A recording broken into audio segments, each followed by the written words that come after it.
এই মুহূর্তে যে রাজধানীর রাজু ভাস্কর্য এলাকায় ঢাকা মেডিকেল বিশ্ববিদ্যালয় কলেজের যে শিক্ষার্থীরা রয়েছেন এবং যে আবাসিক চিকিৎসকরা রয়েছেন, সেই চিকিৎসকরা কিন্তু বর্তমানে যে রাজু ভাস্কর্য এলাকা ঢাকা বিশ্ববিদ্যালয়ের এলাকাটি অবরুদ্ধ করে রেখেছেন এবং তারা আসলে যেই আবাসিক চিকিৎসকদের যেই ভাতা এমবিবিএস এবং এফসিপিএস ট্রেনি ডাক্তারদের যে চিকিৎসক ভাতা, সেই চিকিৎসক ভাতার দাবিতে যে বিক্ষোভ করছিলেন, সেই বিক্ষোভের পরিপ্রেক্ষিতেই কিন্তু এখানে আজকে তারা রাস্তা অবরোধ করেছেন এবং তাদের যে দাবি ছিল সেটি হচ্ছে যে সর্বনিম্ন 50,000 টাকার যেই ভাতা, সেই ভাতার দাবিতে কিন্তু তারা এখানে আন্দোলন করছিলেন। কিন্তু গতকালকে আসলে এটি 30,000 টাকায় প্রজ্ঞাপন জারি করা হয় এবং তার পরিপ্রেক্ষিতেই কিন্তু এখানে আজকে অবস্থান নিয়েছেন আবাসিক চিকিৎসকরা।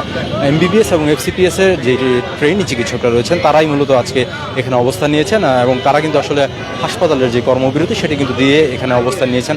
আমরা যদি একটু দেখি যে ঠিক আমার সামনে দেখতে পাচ্ছেন যে রাজু ভাস্কর্যের সামনে কিন্তু প্রায় শতাধিক যে আবাসিক চিকিৎসকরা রয়েছেন তারা আসলে এই মুহূর্তে অবস্থান নিয়েছেন এবং এই মুহূর্তে অবস্থান নিয়ে কিন্তু তারা তাদের যে দাবি দেওয়াগুলো ছিল, যৌক্তিক দাবি দেওয়া, সেই দাবি দেওয়ার কথাগুলো কিন্তু তারা তুলে ধরছেন। আমরা দেখছি যে এই যে রাজু ভাস্কর্যর প্রাঙ্গণে আসলে শত শত যে আবাসিক চিকিৎসকরা রয়েছেন তারা কিন্তু এই মুহূর্তে অবস্থান নিয়েছেন এবং তারা অবস্থান নিয়ে কিন্তু তাদের যে দাবি দেওয়ার বিষয়গুলো রয়েছে সেগুলো বিষয় কিন্তু তারা বিস্তারিত বর্ণনা করছেন এবং দাবি দেওয়ার প্রেক্ষাপটগুলো তারা তুলে ধরছেন। মূলত যেই আবাসিক চিকিৎসক এমবিবিএস, এমবিবিএমএস এবং এফসিপিএস এর যে চিকিৎসকরা রয়েছিলেন তাদের কিন্তু 25,000 টাকা যে মাসিক ভাতা দেওয়া ছিল সেটির পরিবর্তে তারা আসলে 50,000 টাকা যে মাসিক ভাতা সেটি দাবি করছিলেন। আমরা যেমনটি এই কয়েকজন চিকিৎসকের সাথে কথা বলেছি, তারা আসলে আমাকে যেটি জানিয়েছেন যে সেই 25,000 টাকার ভাতাকে মাত্র 5,000 টাকা বাড়িয়ে আসলে 30,000 টাকায় উন্নীত করা হয়েছে। আমাদের সাথে একজন চিকিৎসক সংযুক্ত আছেন, আমরা তার সাথে কথা বলবো। আমাদের সাথে একজন চিকিৎসক রয়েছেন যিনি হচ্ছে ঢাকা মেডিকেল কলেজের এফসিপিএস এর ট্রেনি ডাক্তার। আমরা নিশ্চয়ই তার সাথে সংযুক্ত হব, আমরা তার কাছ থেকে আসলে জানতে চাইবো যে কি দাবির প্রেক্ষিতে আজকে তারা এখানে সড়ক অবরোধ করে অবস্থান নিয়েছেন। আমাদেরকে যদি একটু বলেন যে আসলে কি দাবির প্রেক্ষিতে এখানে আজকে অবস্থান নিয়েছেন। আমরা যারা ট্রেনি এবং রেসিডেন্ট ডাক্তার আছি তারা 24 ঘন্টা ডিউটির বিনিময়ে আমাদেরকে মাত্র 25,000 টাকা দেওয়া হয়। এই দ্রব্যমূল্যের ঊর্ধ্বগতির এই সময়ে 25,000 টাকা দিয়ে আমাদের সংসার চালানো কোনোভাবেই সম্ভব না। এই অবস্থায় আমরা গত রবিবার থেকে আমাদের অবস্থান কর্মসূচিতে আছি এবং তার পরিপ্রেক্ষিতে নাগরিক ঐক্য কমিটির সদস্যরা আসছিলেন, আমাদের সাথে আশ্বাস দিয়েছিলেন। তারা বিগত সময় বিভিন্নবার এই আন্দোলনটা আপনারা জেনে থাকবেন প্রায় 2.5 বছর থেকে 3 বছর থেকে হয়ে আসছে, কিন্তু তারা বিভিন্নভাবে আশ্বাস দিয়েছেন যে আমাদের দাবি দেওয়া মেনে নেবে। আমাদের দাবিটা আমি বলছি, আমাদের দাবি হচ্ছে 50,000 টাকা আমাদের ভাতা দিতে হবে অথবা নবম গ্রেডের সকল সুযোগ সুবিধা দিতে হবে। তো এই ক্ষেত্রে সাজিদ আলম সহ বঙ্গবন্ধু শেখ মুজিব মেডিকেল বিশ্ববিদ্যালয়ের ভিসি মহোদয় সহ অন্যান্য নাগরিক ঐক্য কমিটির সদস্যরা আমাদেরকে আশ্বাস দিয়েছিলেন যে সামনের বৃহস্পতিবারের ভিতরে অবশ্যই তারা প্রজ্ঞাপন সহ আমাদের দাবি দেওয়া মেনে নেবেন। কিন্তু আজকে তারা দুপুরে সেই 50,000 টাকার দাবি না মেনে তারা মাত্র 30,000 টাকার প্রজ্ঞাপন দিয়েছেন। আমরা ডক্টর সমাজ, ট্রেনি এবং রেসিডেন্টরা এই 30,000 টাকার প্রজ্ঞাপনকে প্রত্যাখ্যান করছি এবং তারই ফলশ্রুতিতে আমরা আজকে এই অবস্থান কর্মসূচিতে আবার নামছি এবং আমাদের যদি যৌক্তিক দাবি 50,000 টাকা ভাতা অথবা নবম গ্রেডের সকল সুযোগ সুবিধা যদি না মেনে না হয় তাহলে সামনে রবিবার থেকে আরও কঠোর থেকে কঠোর পদক্ষেপ আসবে। ধন্যবাদ। তারা যে কর্মবিরতিতে যদি যান বা এখন যেহেতু আছেন তাহলে হাসপাতালের চিকিৎসা ব্যবস্থা আসলে কি হবে? এটি কি একটি পক্ষকে হাসপাতালে রেখে আপনারা আরেকটি পক্ষ আন্দোলন করবেন নাকি সম্পূর্ণ কর্মবিরতিতে যে আন্দোলনটা চলবে? না, এখানে সকল ডক্টরের ভিতর মানে যারা গভর্নমেন্ট বিসিএস ক্যাডার বা অন্যান্য গভর্নমেন্ট ক্যান্ডিডেট আছেন তারা হসপিটালে কার্যক্রম পরিচালনা করে যাচ্ছেন। আমরা এখানে আছি যারা নন গভর্নমেন্ট বা প্রাইভেট ট্রেনি এবং রেসিডেন্ট আছি তারা এখানে আছি। আমাদের হসপিটালে চিকিৎসা সেবা অব্যাহত আছে। আসলে একজন চিকিৎসক রফিকুল ইসলাম নামের একজন চিকিৎসক আমাদেরকে জানাচ্ছিলেন যে এই যে কর্মবিরতিতে যাওয়ার যে বিষয়টি, সেই বিষয়টিতে তারা আসলে প্রত্যক্ষভাবে কর্মবিরতিতে যাবেন না বা তারা আসলে ওইভাবে কর্মবিরতিতে করছেন না। মূলত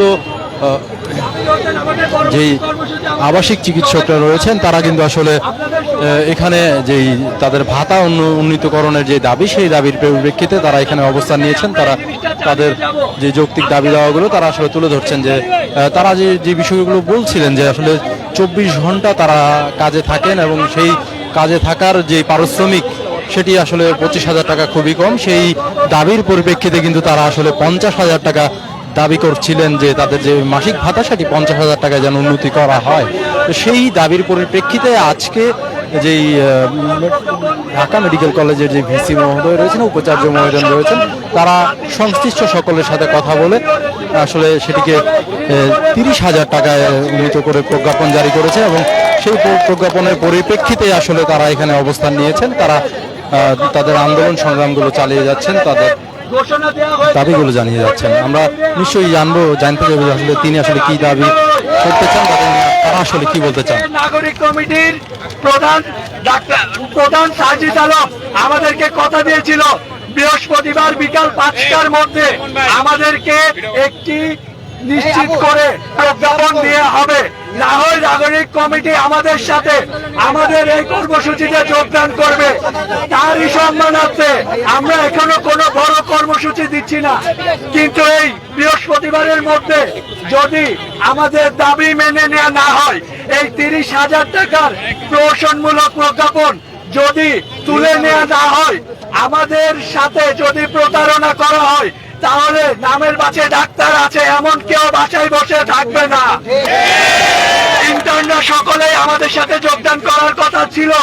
আমরা জনমানবের কথা চিন্তা করে আমরা তাদেরকে আমাদের সাথে যোগাযোগ করতে দেইনি এখনো, কিন্তু যদি তারা না মানে সেক্ষেত্রে ইন্টার্ন সহ সকল প্রাইভেট ট্রেনি রেসিডেন্ট সকলেই একযোগে কর্মবিরতি দিব। এই নিয়ে আমাদের ডক্টরস মুভমেন্ট ফর জাস্টিসের প্রেসিডেন্ট ডক্টর জাবির হোসেন কিছুক্ষণের মধ্যে আপনাদের সকলকেই অ্যাড্রেস করবেন। আপনারা সবাই এখানে উপস্থিত হয়েছেন, আপনাদের সবাইকে ধন্যবাদ। কিছুক্ষণের মধ্যেই আমরা এখানে আমাদের এই যে আপনারা দেখতে পাচ্ছেন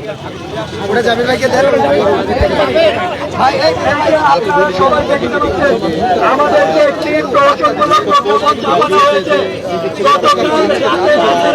যে প্রহসনমূলক প্রজ্ঞাপনটি ছাপানো হয়েছে, এই প্রজ্ঞাপন আমরা ঘৃণা ভরে প্রত্যাখ্যান করছি।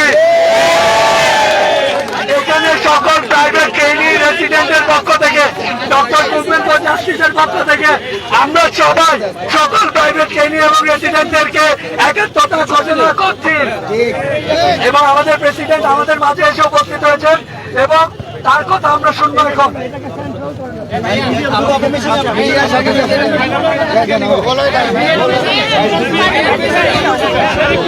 আগে আগে আগুন দিয়ে পুরান পুরান পুরান আগে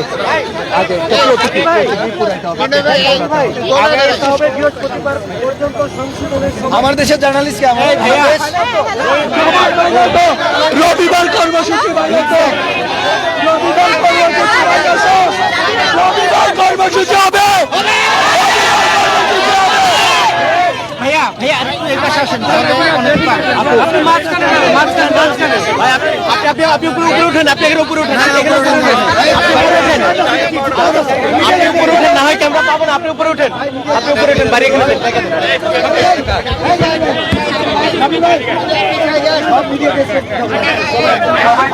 আসলে মূলত যে আবাসিক চিকিৎসকরা রয়েছেন তারা আসলে যে বিষয়টি জানাচ্ছিলেন যে আগামী বৃহস্পতিবার থেকে তারা আসলে কঠোর কর্মসূচিতে যাবেন। যদি তাদের যৌক্তিক যে দাবি দেওয়া সেই দাবি দেওয়া যদি না মানা হয় তবে তারা আগামী বৃহস্পতিবার থেকে কঠোর কর্মসূচিতে যেতে বাধ্য হবেন এবং যেই প্রহসনমূলক যে প্রজ্ঞাপন জারি করা হয়েছে বলে তারা জানাচ্ছেন, দাবি করছেন। ভাই এইভাবে ধাক্কায়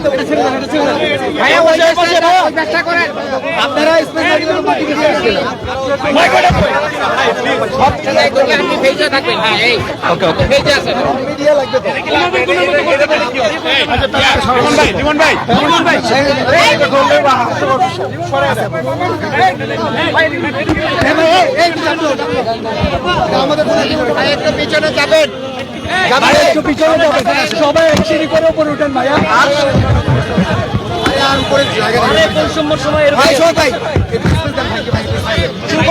ও ঠিক হয়ে একটু দাঁড়ান, ভালোভাবে একটু দাঁড়ান। আমাদের মাইকে বলো তুমি। এই পেজটাকে পুরা তারপরে শুরু করবে এই প্রেস সবাই একটু আচ্ছা আমি যখন বলবো তখন আপনি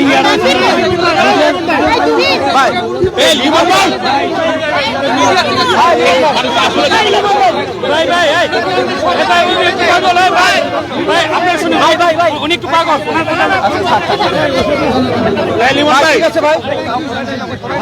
আপনাদের কোনো সমস্যা হলে আগে বলেন, আগে সমস্যার সমাধান করে তারপরে আমাদের এক থাকতে হবে, রাগ করলে হবে না। শান্ত হবে ভাই, আমাদের রাগ করলে হবে না। আপনারা একটু সবাই শান্ত হয়ে দাঁড়ান ভাই, আমাদের সাংবাদিক ভাইদের সর্বোচ্চ সহযোগিতা করি আমরা। প্রেসকে একটু জায়গা দিতে বলো, যাবি প্রেসকে জায়গা দিয়ে সবাই একটু দাঁড়ান। বাইকটা লাগবে ভাই, ভাই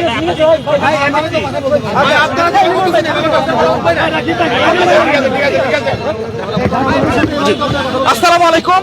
প্রথমে আমার সাংবাদিক ভাইদের অসংখ্য ধন্যবাদ। আপনারা শুরু থেকে আমাদের এই যৌক্তিক দাবি দেওয়ার সাথে ছিলেন এবং বারবার সরকার পক্ষ সহ ঊর্ধ্বতন কর্তৃপক্ষকে আমাদের এই দাবি দেওয়া তুলে ধরেছেন। এই জন্য আমরা আন্তরিকভাবে আপনাদের প্রতি কৃতজ্ঞ। আমরা দীর্ঘ 2.5 বছর ধরে আমাদের ভাতার জন্য আন্দোলন করে যাচ্ছি। আপনারা শুনলে অবাক হবেন, এই সকল পোস্ট গ্রাজুয়েশন ডাক্তাররা যারা 5 বছর এমবিবিএস কোর্সের পরে ইন্টার্ন 1 বছর কমপ্লিট করার পরে এই পোস্ট গ্রাজুয়েশন কোর্সে আসার সুযোগ পায়, এই সকল বিশেষজ্ঞ ডাক্তারদের ঘন্টা প্রতি স্যালারি 104 টাকা। এটা কি আমাদের লজ্জা? এটা কি আমাদের দেশের জন্য লজ্জাস্কর না? বর্তমানে ডাক্তারদের যে এই পোস্ট গ্রাজুয়েট চিকিৎসকদের যে ভাতা প্রদান করা হয় তা এশিয়ার মধ্যে সর্বনিম্ন। পাকিস্তানের মতো ভঙ্গুর অর্থনীতির রাষ্ট্রেও এই সকল ডাক্তারদের পোস্ট গ্রাজুয়েট ট্রেনি চিকিৎসকদের 70,000 রুপি ভাতা প্রদান করা হয়। ইন্ডিয়াতে এই সকল পোস্ট গ্রাজুয়েট ট্রেনি চিকিৎসকদের 1,20,000 রুপি ভাতা প্রদান করা হয়।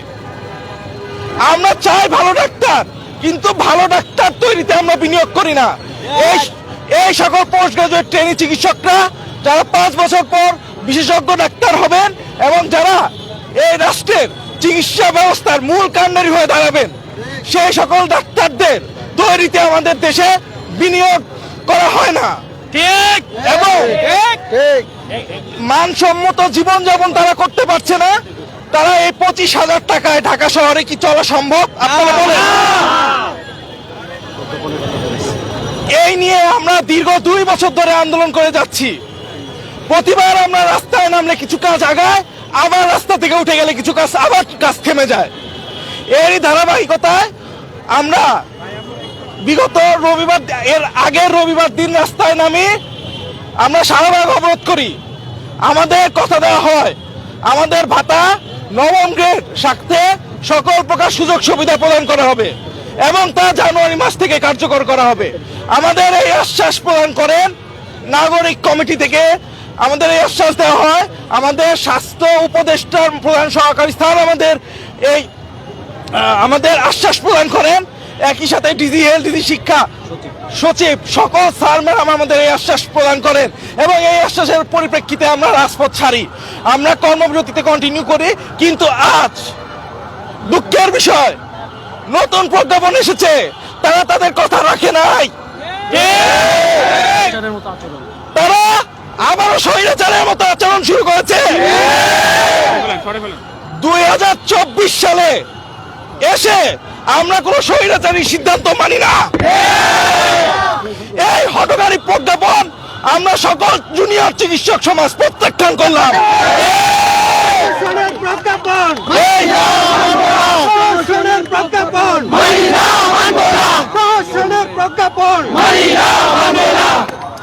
এই প্রজ্ঞাপন যদি বৃহস্পতিবারের মধ্যে সংস্কার করা না হয় এবং আমাদের প্রদত্ত কথা যেটা দেওয়া হয়েছে 9ম গ্রেড সাথে সকল সুযোগ সুবিধা, এর থেকে যদি বিন্দু মাত্র কথার এদিক সেদিক হয়, রবিবার দিন সারা বাংলাদেশের সকল জুনিয়র ডাক্তার ঢাকায় আসবে।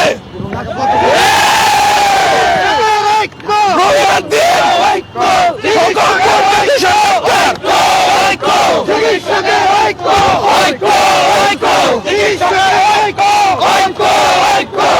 আমরা সকল জুনিয়র ডাক্তার ইন্টার্ন স্টুডেন্ট সহ রাজপথে নামবো ইনশাল্লাহ। মহাসমাবেশ সেই দিন রবিবার দিনের মহাসমাবেশে ডাকতে হলো বাংলাদেশের কোন জুনিয়র ডাক্তার ঘরে বসে থাকবেন না। রবিবার দিন পুরো ঢাকা অচল করে দেওয়া হবে যদি আমাদের এই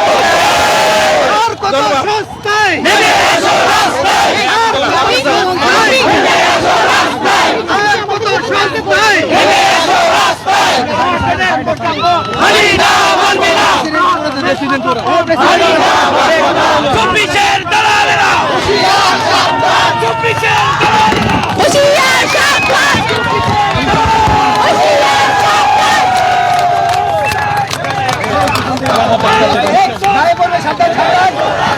চব্বিশের দালালেরা দালালে চালো আগুন জ্বালো দালালে চালো আগুন জ্বালো দালালে চালো আগুন জ্বালো লেগেছে রে লেগেছে রক্তে আগুন লেগেছে রক্তে আগুন লেগেছে চব্বিশের দালালেরা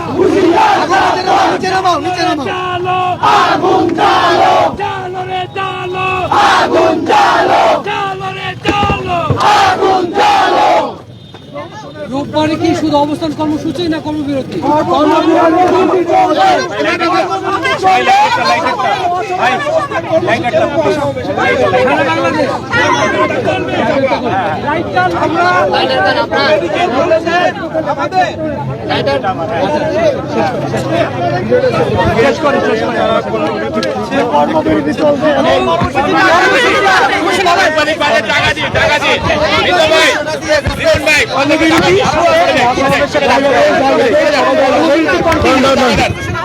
আরেকবার একটু ভাই শুনে ক্লিয়ার করবেন এবং আপনারা